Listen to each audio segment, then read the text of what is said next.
Oke, sekarang kita sedang bersama pengacara managing partner Sambo Loves, advokat dan konsultan hukum di NTB. Gimana kabar Bang? Alhamdulillah baik. Oke, ada netizen bertanya nih Bang, gimana sih cara buat laporan polisi itu Bang? Ah, kita melapor itu pertama dugaan kita ada tindak pidana, Iya, ada peristiwa pidana atau ada perbuatan pidana. Ketika kita menduga ada perbuatan pidana atau peristiwa pidana, yang harus kita lakukan adalah melakukan laporan atau aduan.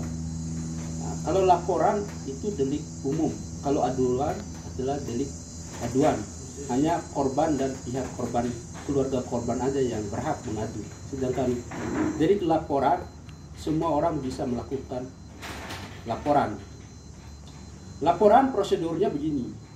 Ketika kita punya masalah, membawa ke kepolisian, yang disediakan di layanan di sana ada SPKT. Di situ tahap awal kita melakukan menceritakan peristiwa hukum yang dialami oleh kita terkait sebagai korban ataupun keluarga korban. Setelah di SPKT, di BAP, nanti diarahkan di unit diskrimum atau diskrimsus. Apakah peristiwa ini pidana umum atau pidana khusus? Itu mekanismenya. Setelah itu rangkaiannya namanya rangkaian proses penyelidikan. Penyelidikan ini adalah mencari apakah ini peristiwa pidana atau tidak.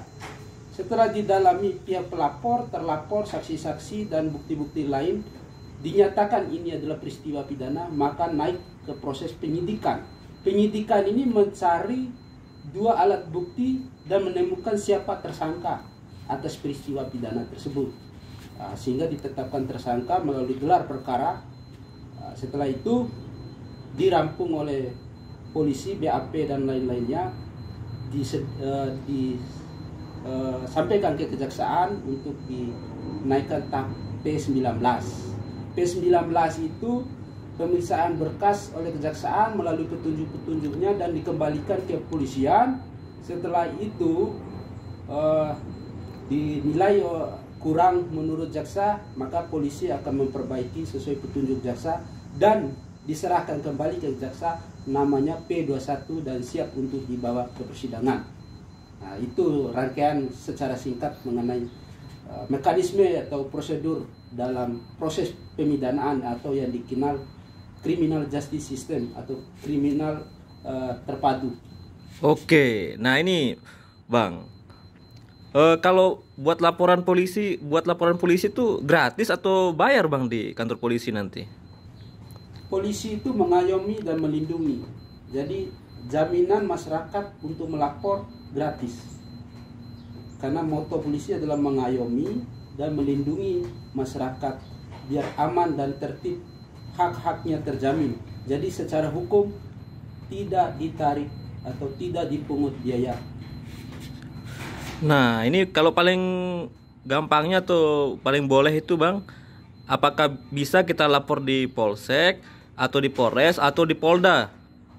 Tergantung kalau kita melihat legal standing, kemudian wilayah hukum dan kerumitan kasus. Nah, legal standing, siapa yang berhak melapor? Saya sebagai korban berhak. Saya sebagai keluarga korban berhak. Kalau delik aduan, kalau delik laporan, siapa-siapa yang melihat peristiwa pidana wajib melapor. Itu legal standing.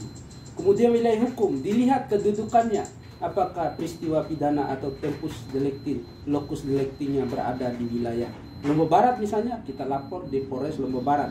Terkait pilihannya bisa di Polsek Linsar, Polsek Gerung atau di Polres Lombok Barat atau Polda. Kita harus melihat wilayah hukum atau kejadian apakah kerumitan kasus atau tidak. Yang saya praktek, kalau kasusnya pidana ringan ya cukuplah lapor ke Polsek atau Polres. Kalau pidana berat ya dengan kerumitan kasus kita lapor di Polda atau Polres. Itu aja pilihan hukum. Oke. Tapi jangan sampai lapor tidak sesuai dengan kewenangan. Lokus dan tempusnya kita lihat. Oke. Misalkan nih Bang, kalau saya jadi terlapor misalkan, saya dilaporkan sama orang. Bisa ndak saya pakai jasa pengacara? Nah, itu gimana prosedurnya nanti Bang? Jasa pengacara itu kan orang yang memberikan bantuan hukum, jasa hukum berkaitan untuk mendampingi, mewakili, dan membela hak-hak klien atau orang atau masyarakat yang ingin memakai jasanya.